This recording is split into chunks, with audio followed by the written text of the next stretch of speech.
Hello, hello, hello, and welcome back to the Lust Podcast Show, the show that is rated R for real and RPG for playing games. I am one of your hosts, the Boss Lady. And I'm the D.O.C. Join us for our weekly conversation about life, culture, and everything else. As we always say, get to know us, get to love us. Before we jump in this episode, we got to pause to give a shout out to our sponsors, which is cigarjunkies.com and CJS Educational Services. As you see, we got the merch, got the passport, the flags, anything you need, we got. But before we get into all that, how have you been doing? I've been doing great, chilling, man. A great weekend. We did the Chicha Bowl. we did the Boss Lady Bowl. We did that. We had the extravagant dances, the party. We closed out the Boom Boom Room on a fantastic note. You know what I'm saying? So, for those of you that missed it, maybe y'all, you know what we're gonna do. We're gonna put up a couple clips from the party, and we're going to put them up on the YouTube channel so y'all can get a glimpse on the life and style of the Boom Boom, or how the D.O.C. and the Boss Lady really get down. Yeah. I don't think I could come behind that and top that.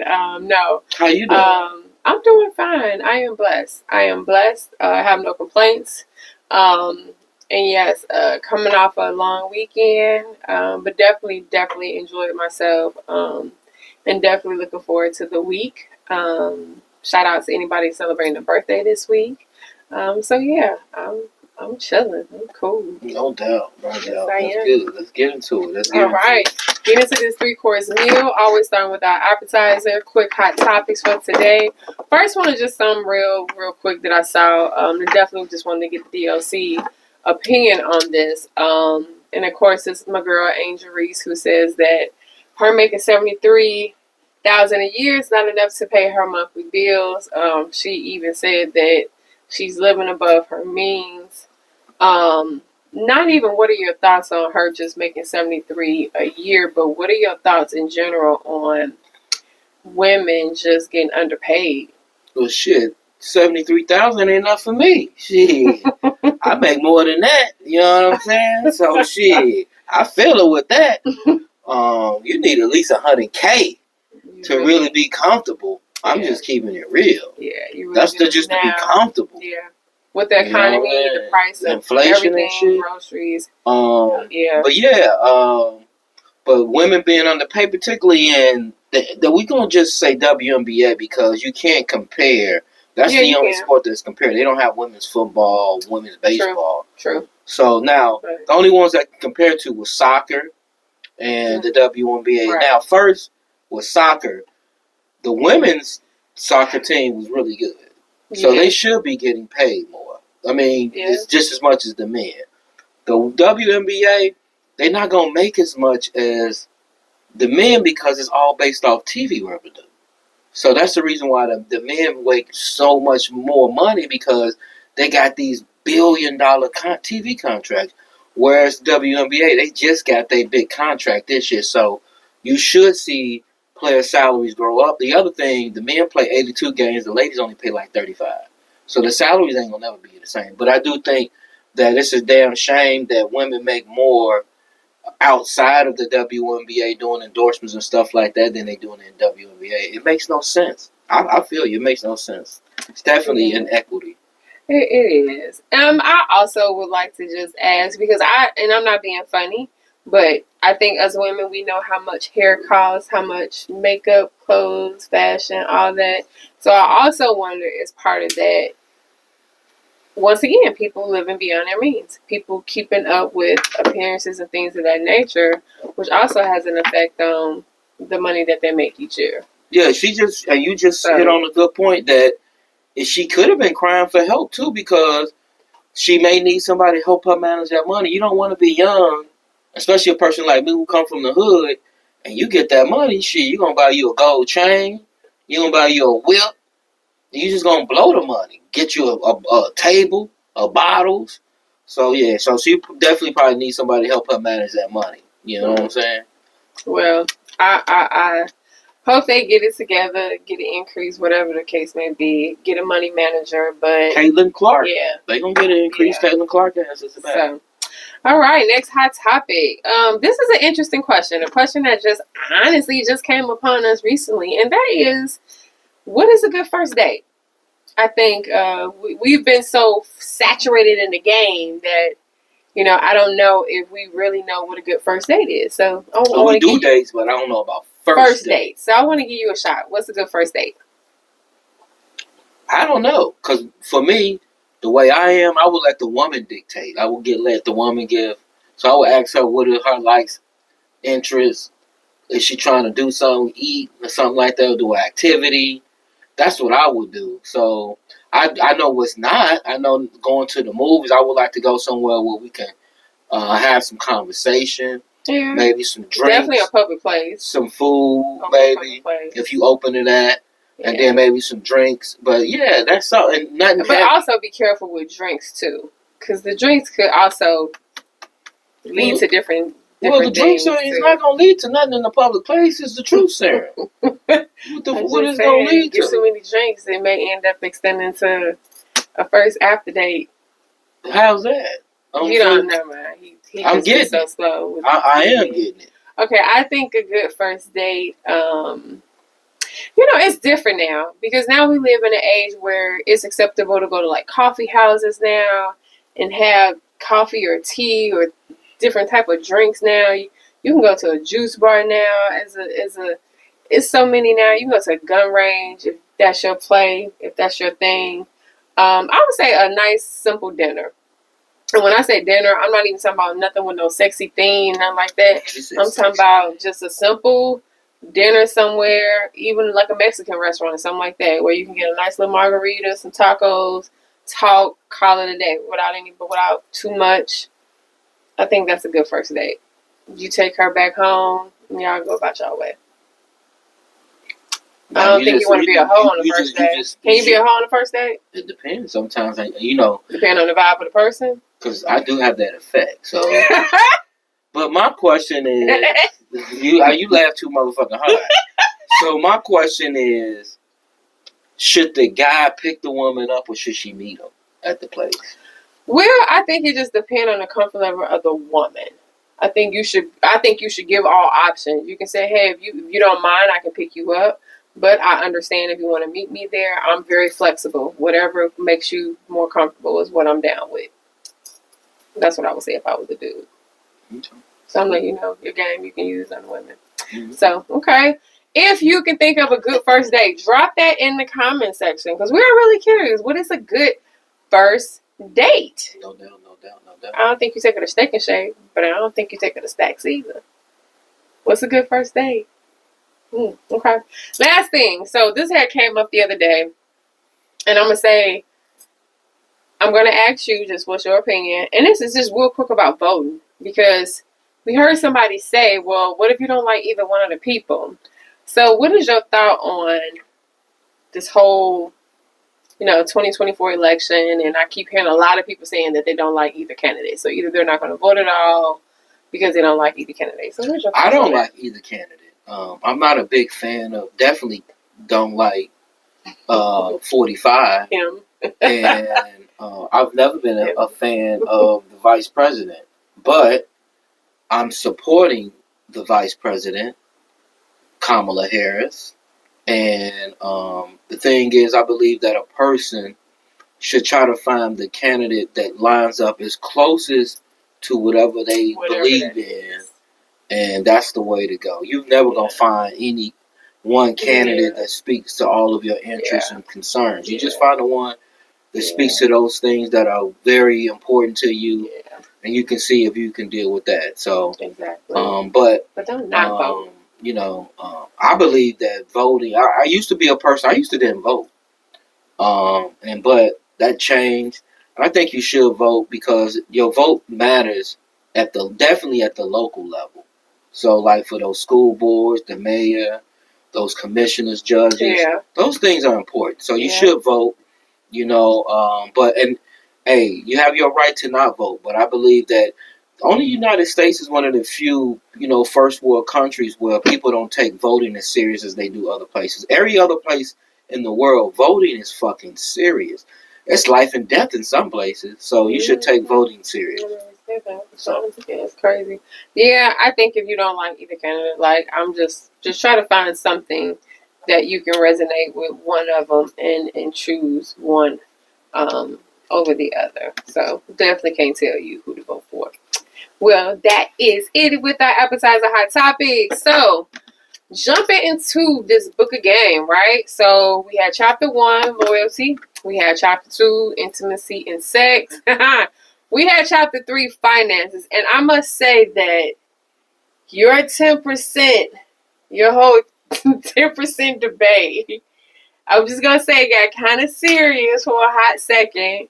But I love the fact that, and see, that just gives you a glimpse of who we both are. We're both very passionate when it comes and people like the 10%. Well, I had a couple people actually comment that said that they're going to institute a 10% rule now because of this. So kudos to you introducing your 10% rule. Man. But I still say, be careful because if you ain't got the 10%, that's if you got the 10%. Can't take the 10%. Of course. And if you ain't got it, you need to figure out how you can get it. All right. So now we are at chapter 4, right? And chapter 4 is a combination of a couple things. And that is communication, understanding, and compromise. And so in this episode, we want to kind of talk about a couple of things.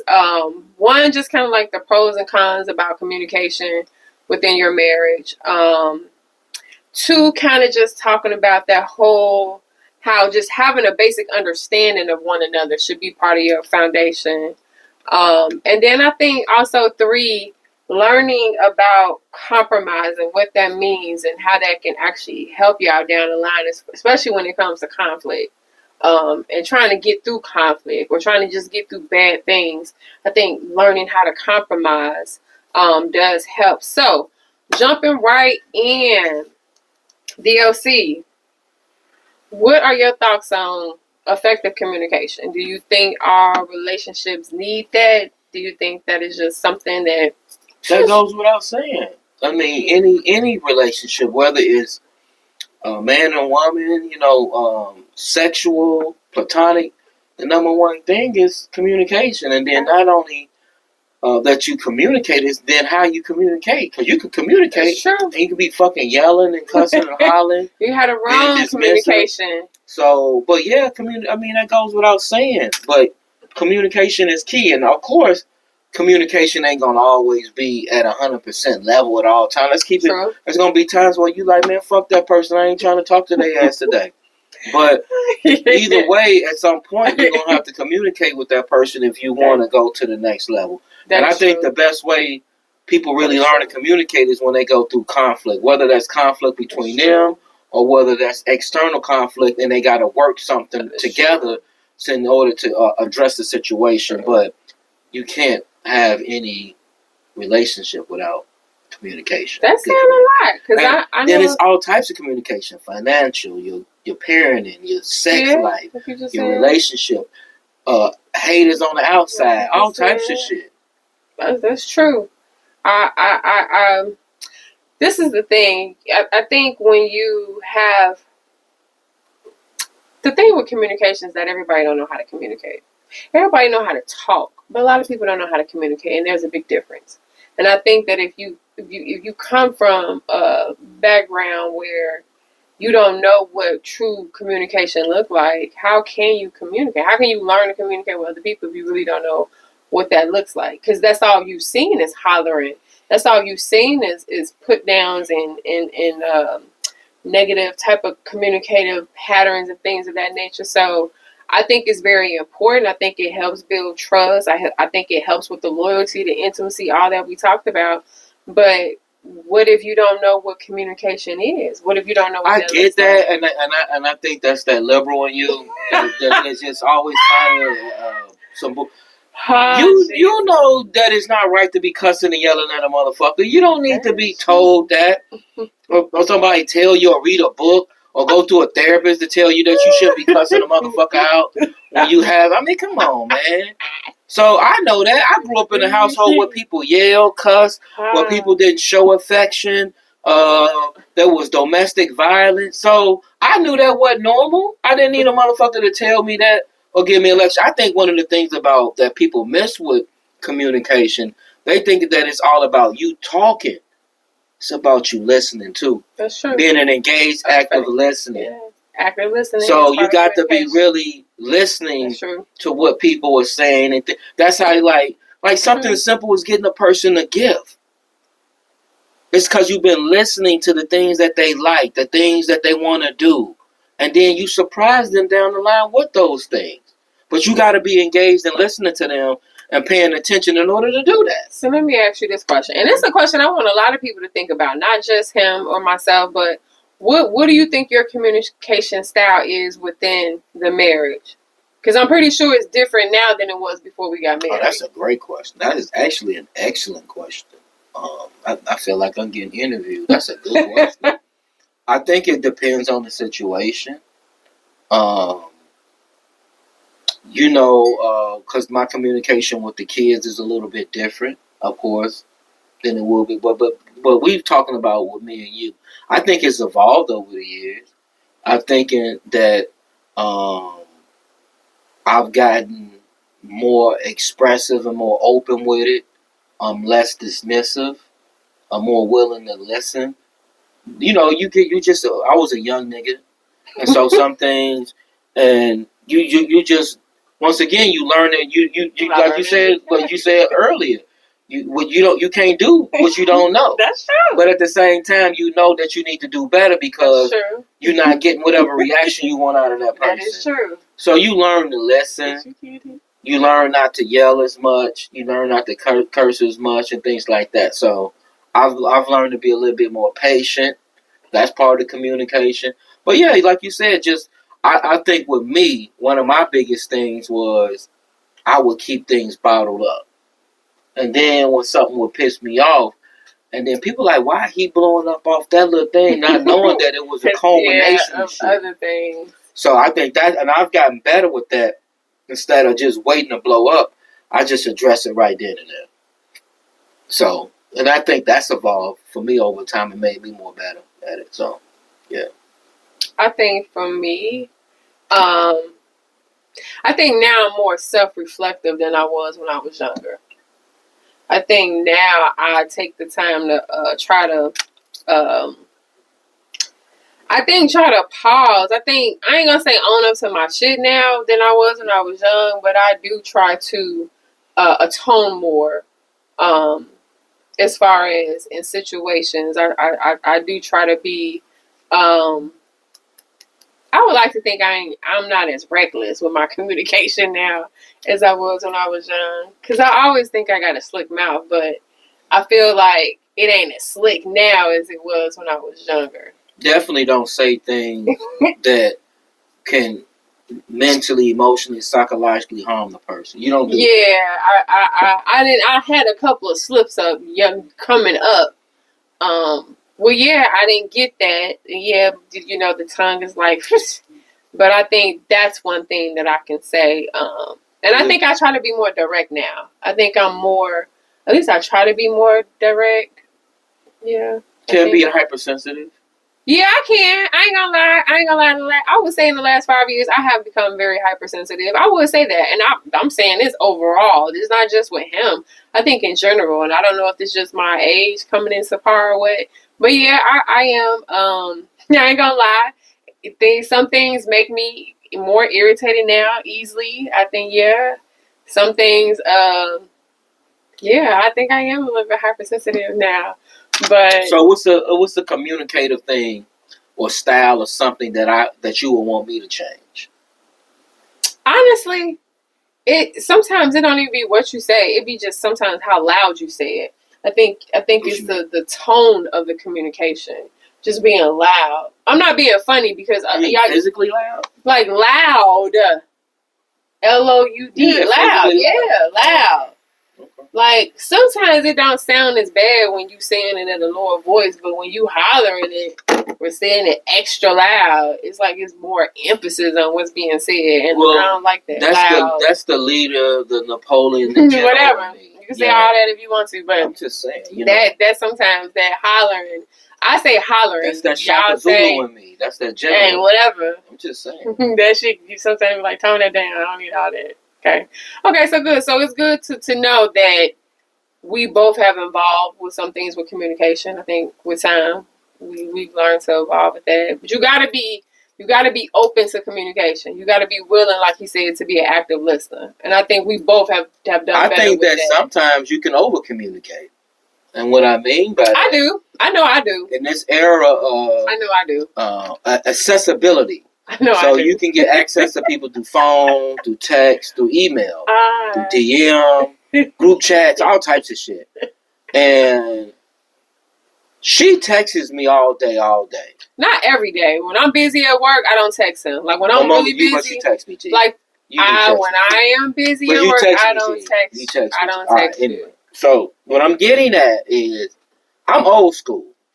So if you texting a motherfucker all day, what we gonna talk about when we get home? We're talking about text like what you want for dinner. Or I'm telling him something goofy that didn't happen. Okay, you can tell me that story. I'm asking him what he want to do. If I come across something, like if I'm at work and I come across even, I may text him like, do you want to do this? Or just like he emails me all day. It's the same thing. He won't call me or text me, but he'll send me emails all through the day. You don't send me emails. Yeah, you do. You send me email. And then he'll be like, you see my email? And I'm like, did you see my text? See, so we both do the same thing. I do it via text. He do it via email. No. It's different if I'm calling him all day. And then half the time I am communicating with him where days where like his foot was fucked up. And I'm like, hey, checking in. You cool? You okay? Oh, yeah, that's cool. Or me checking to see if he ate, because I know sometimes he may have a lot of means and he won't eat, and he gets hangry when he don't eat. So I just be trying to look out for you, bro. No doubt. I'm not saying I don't appreciate it. I'm just saying. So anyway, let's talk about that compromise. In your opinion, what is compromise? Because I'm gonna tell you the definition that I found is that compromise is the ability to find, y'all know I always got to get a Google definition. Say what the Google says. So compromise is the ability to find fair balance between the needs and desires of a person. And it is a vital skill that is needed in conflict resolution. I do agree with that. What is your take on compromise as far as within a relationship with somebody and maybe having to compromise or knowing when to compromise?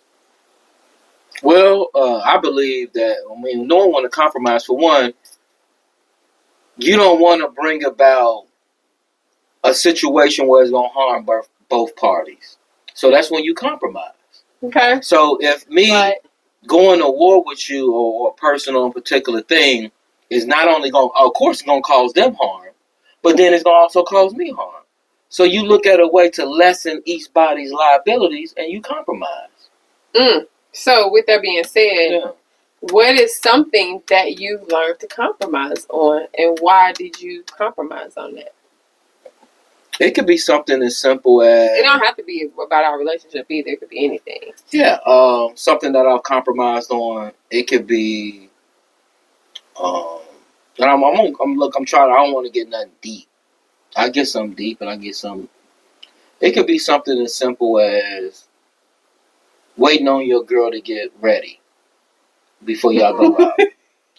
And so instead of you rushing her, getting mad, you build that time in because you know this is gonna happen and that sort of thing. And it's not even worth the argument of getting into it with it and ruining the night before it even starts, all because you want to leave out an extra fight. It's not even that serious. That sort of thing. It could I'll give you an example. It could be something that's... Go ahead. Something that I learned to compromise on is sometimes trying to have the last word. Perfect example was sometimes having the last word can cause more harm than help. So sometimes you have to learn how to compromise and just, okay, got it. Okay, point taken. Versus, ooh. Oh, it could be one. I got one from a guy. I don't know, a lot of guys could feel this. It could be compromising on sex. What you mean? What I mean by, because you may want to get into it, and she just may not be out of it just because of whatever reason. I mean, so you compromise less times. You want her to compromise and have it more times. Okay. Just in that, yeah. So that's a valid compromise. That could be a situation. I know that situation happens in a lot of homes. And it balances itself out. So you have to sometimes have an understanding that she may not be feeling it for whatever reason. I have one. Yeah. Not even related to sex. I learned to compromise on, how can I say this? Judging his parenting skills or vice versa. And what I mean by that is we always talk about things when they happen with the kids. But I've learned to keep my, sometimes my opinion to myself about how I would handle a certain situation, because sometimes I don't see the full picture of maybe why a situation is being handled the way it is. And so for me, just being gung-ho about, oh, you need to do this, oh, you need to do that, I've learned to compromise on and kind of fall back and peep game a little bit. Like, okay, that's why he did this, or that's why he didn't react to that, or he did whatever the case may be. Because I was one of the type of, I think anytime something happened, just my reaction to things and things of that nature. Don't do this. Don't holler. Don't say this. But that's a good one. But that's one thing that, especially in our relationship, out of all the arguments we've had, a lot of them have been about the kids. Because of the kids, our different parenting styles. Mm-hmm. So we've learned, definitely as the kids got older in their teenage years, to compromise on certain things. Mm-hmm. Because her style is her style, my style is my style. And so you have to know when to step back, and then you have to know when to interject yourself or what have you. So that's a good one, is with the parenting. Yeah. Because you're going to see that, especially with boys and girls, the way you parent a boy is completely different than a girl. And I hate to say that people are, oh, it should be equal. It's not fucking equal, bro. It's not equal. It's just not. And that's just the way it is. And so sometimes those two styles can clash. Mm-hmm. Then think about us adults as parents. Some of us compromise all the time with our kids. It's a lot of times we've said what we were not going to do, and then our kids come ask us something, and we do it. I ain't giving her no more. You know why? You know why? Because and you do it. There's no cookie cutter approach to it. There are certain situations. You do that with your girl. You're like, I ain't buying her shit else. She come with her puppy dog eyes, give you some head. You buying her something else. You know what I'm saying? So to give you some head. Sloppy head. I think about it. Sloppy head. I think about it. Right. Anyway, like I said. I think. And then as women compromise on sex too. Yeah, they do. You may want certain things, certain ways, certain like. Well, you might not even want to do it that night, but you still do it. You still get greasy, and you still smell good, and you still lay there. You say get greasy. I'm talking about lotion up, like look good. Oh, you say greasy? What y'all, man? Y'all about to have some oil wrestling? I'm getting my baby oil. I'm getting diddied up. That's what I'm saying. Diddy. I'm getting myself diddied up. I need another fruit fill on that one. That nigga. Last thing that kind of ties into compromising and communication is understanding. And when I mean understanding, I mean just having understanding as a basic foundation. Like just having a genuine understanding of who each other is. And I ain't talking about like the superficial Facebook, who you think. I'm talking about really having an understanding of what makes this person tick. All them different, like really knowing this person, having an understanding of who this person is. Because that also help guide your relationship too. If you with a person, but you don't really know who they are, you don't understand how they function, how they tick, how y'all gonna mesh together? How y'all gonna flow together? I think that's real important. Why are you looking? You know what? I like. You know what I'm saying? Is that a statement or you got a question? I'm trying to like. So that was a statement. So one of my major tenets in life, man. You know me, I believe in life, love, loyalty, and wisdom, knowledge, and understanding. So you know that with me. So understand is one of the major tenets that I live by and things that I stand on. And you got to have understanding. But you have to have knowledge of self first in order to have understanding of other people. That's so true. You have to always know yourself first before you can be engaged and then become entangled in somebody else's stuff too. So that you gain knowledge and you constantly getting wisdom, knowledge, and understanding as you go through and evolve through life. And you know what else? I think when you have a better understanding of each other, it really promotes cooperation and cohesiveness in your relationship. I ain't gonna lie, ladies, even if you are a drama-filled person who loves drama, you don't like that shit every single day. Sometimes you like when shit just mesh. You just like when that shit is just cohesive, you know? And that's part of understanding. If you gotta know your spouse, you know she a little drama. When y'all go out, she about to get a motherfucking waitress a hard time. Right. I'm not saying you do that. But that's that. You gotta know that. So you gotta know how to handle her. Right. When you go just the same way. I gotta know how to handle this nigga may want to become confrontational with the ushers and get into fights with everybody we go to. Or, like after 3 drinks, this nigga gonna turn up. And you gotta be on your P's and Q's and get this nigga in line after 3 drinks. 5 for me. I got a pretty high alcohol tolerance. I was trying to not say that. Let's just say 3. 3. I take 5 drinks. No, 3 ain't shit. But what I'm saying is like it's just no matter what, I don't want all that stress. I want cooperation. You know, when we ain't vibing, I ain't gonna lie, I'm a little wuss. I throw my white flag sometimes, and I'm like, yo, we ain't vibing. What's up? I'm not gonna keep going through days and not vibing. I'm not gonna keep walking through my house on eggshells. Fuck that. What's up? You got a problem with me? And he know it. I'm bullied. Hey, let me tell you something. that bullshit that people, I always hear this cliche shit that couples say, oh, we address the issues before we go to bed. No, we don't go to bed. No, sometimes you go to bed, man. You stay on your motherfucking side, I stay on my side. Don't cross. Don't let your pinky toe. Don't let your poo come on my side. Don't let your snore come on my motherfucking side, nigga. And if you do, you may get kicked, bumped, shoved. That shit is bullshit. Right. We keeping it real. Right. Like I said, we keeping it real. Ain't no, okay. Next time I went and talked to her for a day or two. Yes. We went to a whole concert together and this nigga was mad at me. Even I apologized in the parking lot. This nigga was still mad at me. And I took a selfie and that nigga was mad like, bitch. Yes. I enjoyed the concert and everything. We both enjoyed the concert. He just didn't talk to me for the concert really. That was all. But we still had a good understanding that we weren't going to let it fester too much longer. Like, okay, well, you made your point. Let's move on.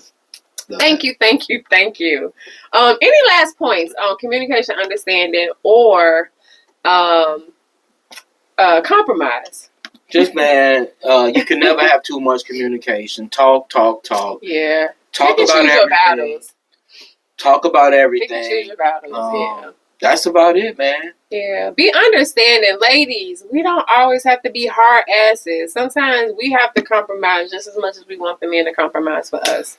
If that means you gotta cook dinner a couple times out the week to get this nigga to shut up, girl, go cook dinner, especially if you know how to cook. Go in there and cook a couple of meals. You never know the extras you may get on the back end. That's the thing about this generation. They think that, I don't know what the fuck has happened where that taking care of your family has become looked upon as a negative. Because I take pride. When the kids were here, you got motherfucking women who keep dirty homes because they think that that's somehow demeaning if they clean. Oh. Yeah, I'm for real, man. Motherfuckers is off the That's why they so fucking overweight, because they don't want to cook. They want to go out to eat all the time. Like, what the fuck, bro? The fuck is going on, man? Now, you will be surprised, these women, how they look outside, and then you see them, like, behind closed doors, and... Gee. Yeah. I know, because my nigga, I got a nigga, man. No, I'm not. But I got a nigga, man. Hey, he in Atlanta. Shout out to my nigga ZD in Atlanta. And he got a business that allows him to go into people's houses and apartments. Oh, yeah, they be atrocious. Some of the baddest, I mean, they finding them up. Man, he showed me some of how, you say, gee, you see that girl right there? Yeah. This is how she living. Yeah. Just like straight fucking pigs. No, you could be telling me he doing that though. No, I'm just saying, I didn't get no names, Z. But I'm saying, well, I'm just saying, you be amazed some people on how be living raw. That's all I'm gonna say. I'm just, man. I knew of somebody that apartment looked like an abandoned apartment, and they was living in it, like functioning living in it, but it looked like an abandoned. Gee. And they thought that was normal, like tub black, dark, nasty looking, toilet black, dark, nasty. I know a girl right now, Instagram model type. You know what I'm talking about. The folks them didn't believe me. Fairfax. I had to use the bathroom. Fairfax. I went in the bathroom. And I was like, man, I was like, y'all ain't gonna believe how this bitch living, G. Y'all niggas like, that bitch, man, that shit look like a straight up. Man, So with that being said, we about to go ahead to Fairfax. She fine a motherfucker, but man, and that always threw me off. Every time I see her, I be like, man, that bitch feet dirty as hell. Fairfax. We gonna cut it down. But my last thing is just, yes, compromise, ladies. We don't always have to be hardballs, but yes. And we just saw it this weekend too. That was hilarious. You know what? On that note, Fairfowl, y'all know how Fairfowl works. That's dessert. If you agree, it's fair. If you don't like it, it's foul. Coming right out the gate, foot sex. I saw a thing that some men like having foot sex, like actually having the 2 feet, have sex. They like. Nah, that's not my kink. With the feet. Your kink is your kink. I touch the feet. I lick the feet. But I'm not putting my dick in between 2 toes. You suck the feet? Yeah, I lick the feet. Yeah, I do. Yeah. So, but I'm not about to. And that's only when they out of the shower. They got to be straight out of the shower. Something that blew my mind. I forgot what website I was on looking at. I'm not. They had plastic feet, and inside the feet, it was vaginas in the feet. Wow. So for your foot fetish, you could stick your thing inside the vagina in the foot. It was crazy. Blew my mind. Like, okay. Weird sex toys. Just talking about this. Weird sex toys. Like, for example, saw a dude that had a half a body. Plastic half a body. Bam, bam, bam, bam. On camera. Half a body. Weird sex toys. Fair foul.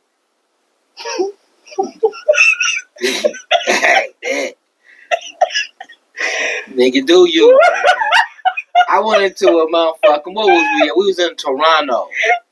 We went into a sex. I'm just gonna say, man, I have no imagination. You really don't. These niggas, I smoke good weed. I don't know what kind. These niggas gotta be on cocaine, meth, fentanyl, some other shit, heroin, mushroom. Some of the shit they come up with. How the fuck you even come up? I'm just used to a motherfucking a dildo or two, motherfucking some straps. They had like a dildo you can sit on. It like literally just like and you sit on it like you ride it like it was like a saddle.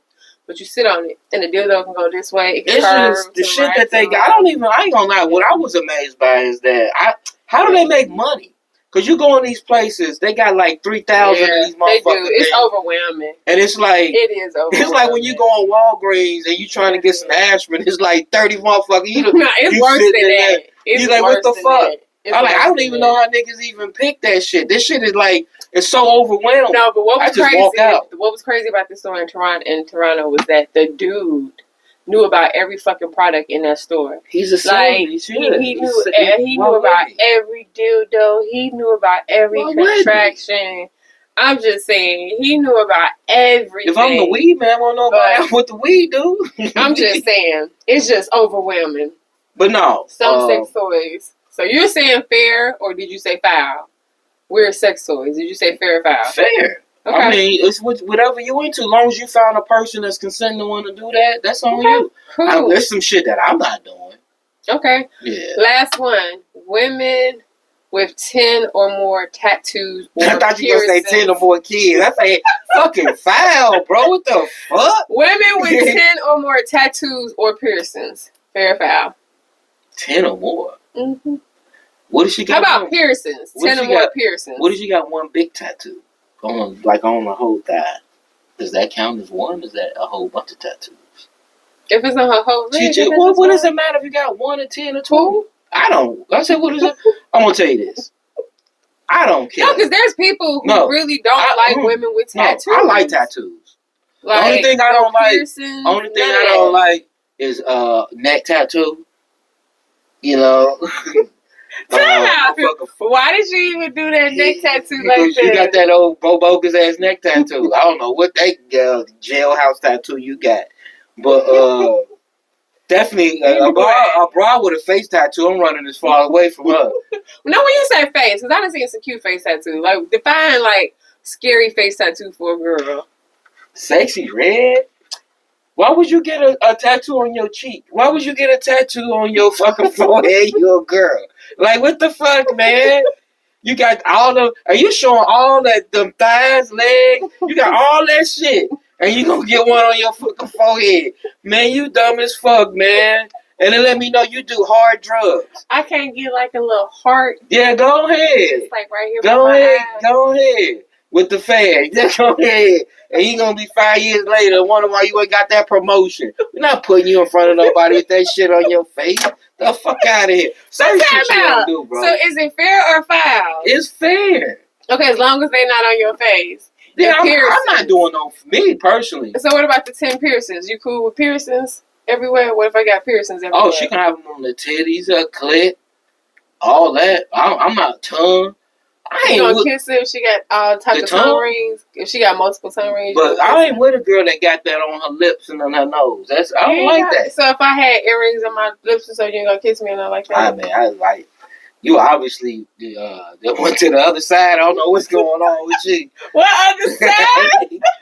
I don't know what side you went to. You ain't on my side. The other side, like it's like a devil's world. You ain't on my side. That's too much for you. Do you? Oh my god! I believe that's your body, but I'm not. I say it's fair. The ring, the nose ring, the bull ring. What is it called? The septum here. All of the lip rings. The only one that really honestly threw me off was the one that was like underneath the girl. That's just too much. In the inside of her thing. It was cute though. I ain't gonna lie, it was very, very cute. I ain't gonna lie, but it did throw me off. I just don't want you to mess up your face. I ain't gonna lie, even seeing the clips here. I'm just like, do everything except for your nose and lips. You can do your ears, you can do your belly, your titties, but even coochie. With your clit, that look like that hurts. Like, so, I mean, do you? But me personally, that's not. But I like tattoos. I'm not gonna even lie. I like tattoos. I like good artwork. I don't like sexy. Sexy Red looked like they used a big pen while she was in the county. Did you say big like BIC big pen? Yeah, big pen. They heat it up like blood in, blood out. Blood in, blood out.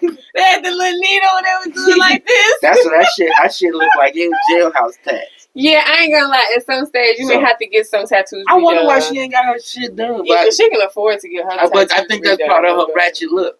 Yeah. All right, y'all. I truly hope that y'all enjoyed this episode talking about communication, compromise, and understanding. Continue to join us as we keep going through these chapters of our book again, 20 years plus. With that being said, hit the like and subscribe button, man, and we see y'all next week, man. I appreciate you people, and y'all do what y'all need to do. Yes, and we'll see y'all next week. Yes, we out of here. My birthday is coming up. Happy birthday to the boss lady. Happy birthday. Birthday week, yes. We got a cougar on deck. That wolf. Fuck him. Peace out, y'all.